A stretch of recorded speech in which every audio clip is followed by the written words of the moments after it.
नमस्ते, मैं शिवाली काओइज़्म से। आज मेरे साथ एक बहुत ही स्पेशल गेस्ट जुड़े हुए हैं। उनका नाम है श्री मल्लिकार्जुन कोरी।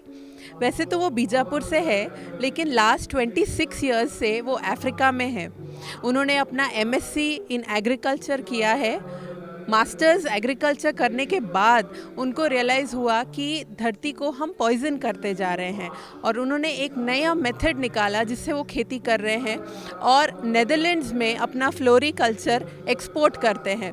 तो आइए उनसे बात करते हैं कि एग्रीकल्चर क्या है, समझते हैं उनसे। अभी जो हम इंडिपेंडेंस के बाद जो अभी एग्रीकल्चर कर रहे हैं, ये बेसिकली ये जो केमिकल फार्मिंग हम कर रहे हैं, ये केमिकल फार्मिंग करने से हम प्लांट्स का रूट जोन में फर्टिलाइज़र, केमिकल्स, पेस्टिसाइड्स, हर्बिसाइड्स सारा डाल रहे हैं।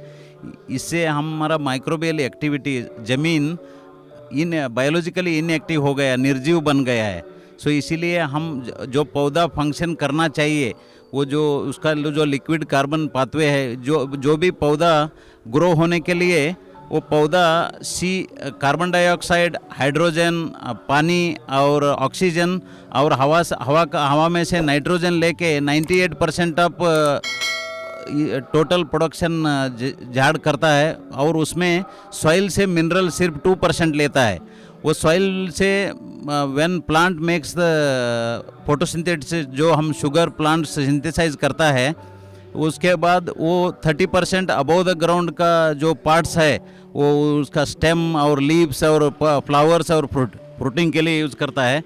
एंड देन 30% वो जड़ों का फॉर्मेशन के लिए वो अनदर 30% शुगर यूज़ करता है, और रिमेनिंग 40% शुगर वो झाड़ थ्रू जड़ों से सूक्ष्म जीवाणुओं को, डिजोल्व शुगर और लिक्विड कार्बन पाथवे बोलते हैं हम उसको, वो देता है। और जमीन का सूक्ष्म जीवाणु जो है वो 2% खनिज और मिनरल्स झाड़ को देते हैं।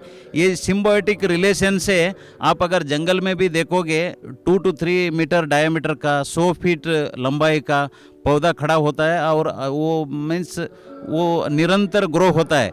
बट अभी हम केमिकल फार्मिंग आने के बाद हम हमारा खेत में 3 फुट का टोमेटो और 7-8 फुट का गन्ना उगाने में हम इतना परिश्रम ले रहे हैं और बहुत सारे इनपुट्स डाल रहे हैं। ये इनपुट डालने के बाद हम क्या कर रहे हैं, सूर्य, ये पंच महाभूतों का एक अंग अग्नि तत्व का सूर्य है, वो सूरज को उनका फंक्शन करने नहीं दे रहे हम। सूरज का काम है फोटोसिंथेसिस करवाना, और लिक्विड कार्बन, हवा में जो गैसियस कार्बन डाइऑक्साइड है, वो उसको लिक्विड कार्बन में कन्वर्ट करके सूक्ष्म जीवाणुओं को दे के, सूक्ष्म जीवाणुओं से मिनरल लेके ये पौधों का ग्रोथ होता है। ये निरंतर है। वो सूरज को ही हम फंक्शन करने नहीं दे रहे। हम ज़मीन को बायोलॉजिकली इनएक्टिव बनाने के बाद वो symbiotic relation between soil microbes और सूरज का, मीन्स सूरज का फोटोसिंथेसिस होके जो शुगर सिंथेसाइज होता है, और वो जो liquid carbon pathway through root exudates ज़मीन को आता है, वो ब्रिज को हमने ब्रोक कर दिया है। सो इसीलिए हमारा सॉइल फर्टिलिटी, और हम जो सेंद्रीय कर्ब ऑर्गेनिक कार्बन बोलते हैं, हमारा इंडिपेंडेंस से आज तक from 3 it has come down to 0.2। So इसका परिणाम क्या हुआ है? इसका परिणाम, we are forced to produce nutrient deficient and poisonous food. हम एक तो हमारा ज़मीन में सॉइल माइक्रोबियल एक्टिविटी नहीं है, और बैलेंस्ड फॉर्म में खनिज तत्व नहीं है, इसलिए जो झाड़ पौधा वो बैलेंस्ड मिनरल भी नहीं ले सकता है।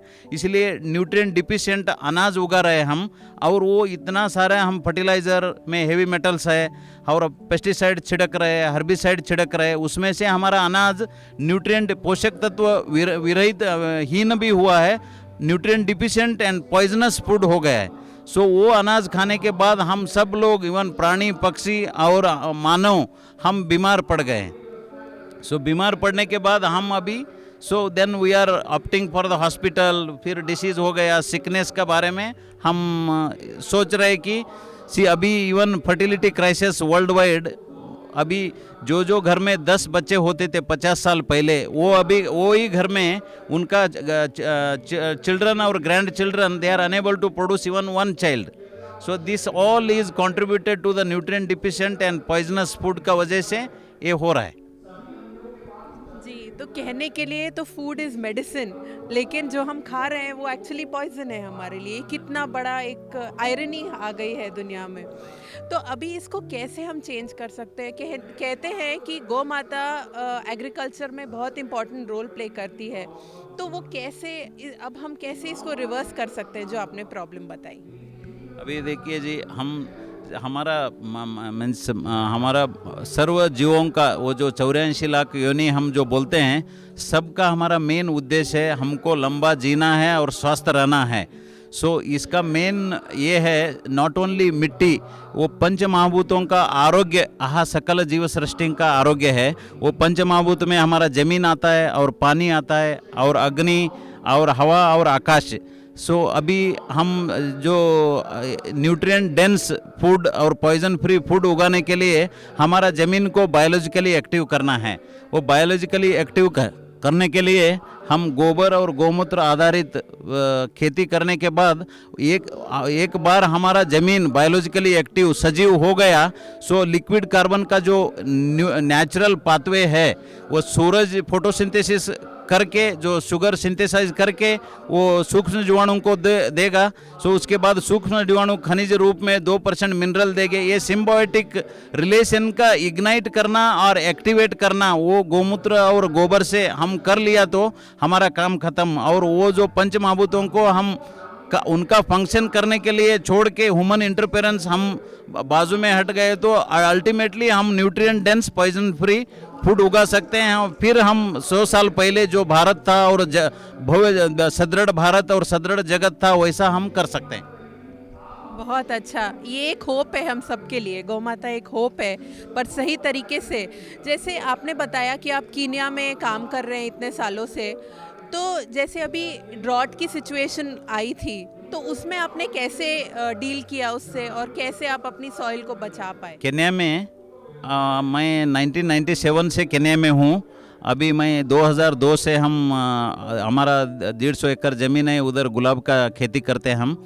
वो खेती में भी हमारा जो एरिया है, हम नायरोबी से 50 kilometre away from Nairobi capital city है, वो कजियाडो डिस्ट्रिक्ट है हमारा।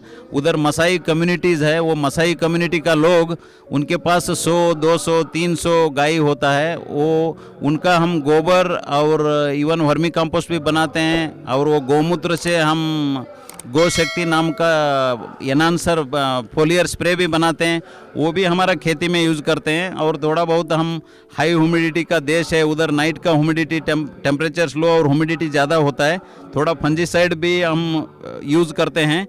बट अभी ये साल 45 साल में ये बहुत बड़ा अकाल पड़ा था उधर। सो वो कम्युनिटी का लोगों ने मेरे को बोला हमारा गाय आप रख लो। फिर हमारा खेत में से हम ज़्यादा गाय तो रख नहीं सकते थे, फिर भी मैं 230 गाय तक उन्होंने ला के जो गाय ने छोड़ा वो गाय को हमने संभाला। फिर उसके बाद वो ड्रॉट सिचुएशन अकाल वो कंटिन्यू हुआ। सो जुलाई से हम 2000 गायों को हर दिन ग्रास का बेल ला के उनको चारा और पानी हमने किया। सो हम 1 किलोमीटर का लाइन बनाते थे हर दिन, वो घास स्प्रेड करके फिर उनका गाय आके वो चारा खा के फिर पानी पी के जाते थे। ऐसा करके हमने अभी ये लास्ट 10 दिन में काफ़ी सारा बारिश हुआ, फिर अभी भी घास आने तक हमने अगले 1 महीना का भी घास का इंतज़ाम किया है। सो इस टाइम में हमने काफ़ी सपोर्ट करके हमारा गोवंश, उधर सहीवाल नाम का गोवंश है हमारा, ही बॉस इंडिकस प्रजाति है, सो उनको बचाने का कोशिश हमने किया है ये साल। तो आपने जो इंडियन स्पिरिट है हमारी गोवंश की रक्षा करने की, अफ्रीका तक आपने जाके वो काम किया। बहुत बहुत सराहनीय और धन्यवाद हमसे बात करने के लिए आज। Thank you.